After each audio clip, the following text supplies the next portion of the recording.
I hear about this in the news. My sister's a school teacher. She says that there are students, but tell us how big of a problem this actually is. Is this something that's grown? Has it always been this big? We just never talked about it? No, no, not at all.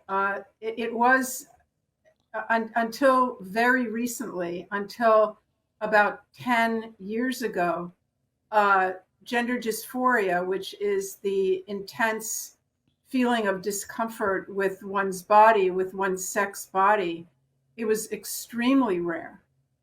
And when I went to medical school I don't know, 40 years ago, when I was in med school and did my child psychiatry training, it was so unusual. The cases were so rare that none of us ever expected to see even one person in our entire lifetimes with what was called then gender identity disorder.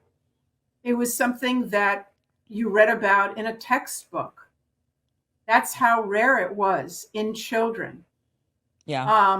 So yes, it is something very new, and the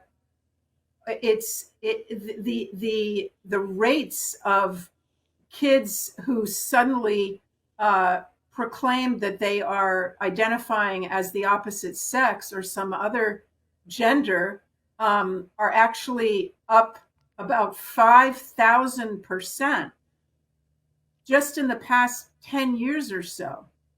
Wow. So yes, this is something that is something new in our culture.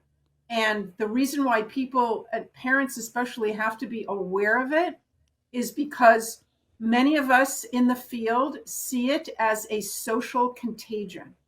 We used to have 20 years ago, Kim, we had 2 clinics to help these families who have a child with gender dysphoria, 2 clinics in the entire world.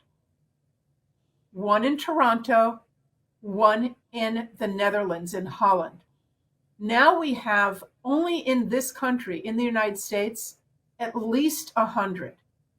Well, Kim, you see, what I want you to understand is that it's the gender affirming narrative that is saying to these kids that you may be trans, and if you have, they are jumping in at the first possible moment and saying, if you feel X, Y, and Z, you may be trans.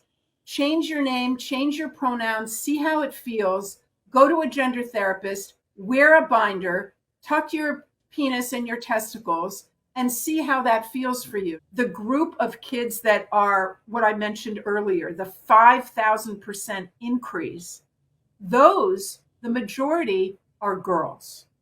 Okay. Wow. The majority of them have pre-existing mental health issues. Yeah. They have autism, depression, anxiety, ADHD that preceded their new gender identity. So this is a totally new group of people. You know, there are people out there, I'm far from the only one. There's many clinicians speaking up, there's parents speaking up, there's journalists. A lot has been written about this. This is being, as you know, there's 19 states now that have, legislated against medicalization of minors.